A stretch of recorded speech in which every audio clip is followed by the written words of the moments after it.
In the last video we took a look at while loops, and this video is all about a slight variant of the while loop, and this is called a do while loop.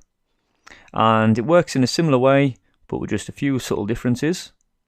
So let's create a new folder. So duplicate while loops, and this is number 8, and it's called do while loops.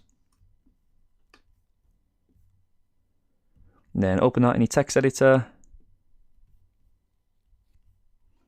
and then create a new title. So do while loops,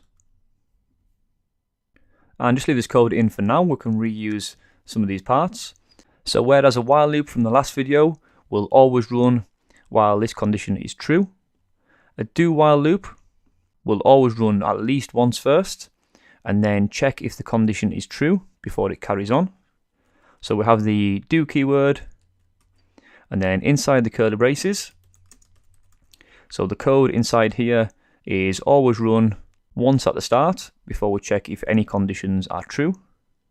So do this code, and then we check the condition using the while loop, and then if this condition is true, the code will continue to run, and if it's false, this code will only be run once and it will stop after that. So let's delete the code from the last video. So we're going to create a example, and we'll start with a variable. So we'll use the variable name of I again. So variable I is equal to 1.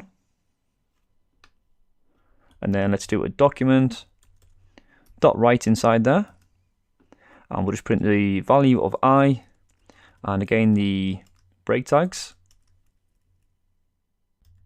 And then just like the while loop, we'll increment by 1. And then inside the while section, inside the brackets, we'll put the condition. So while I is less than 10, we'll continue to loop through and print the value of I. So let's save that. And this condition is true, so this will keep printing the values up to 9, which you get on the left hand side there. And let's go back, but if the condition is actually greater than 10, we should get the value of I printed, which is 1, but it won't return a second value because the condition is false. So now we should just get 1 printed to the browser, because a do while loop always runs once. So that's all there is to it.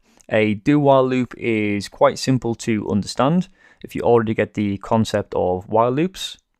So thank you, and in the next video we'll move on to another type of loops, which is the for loop.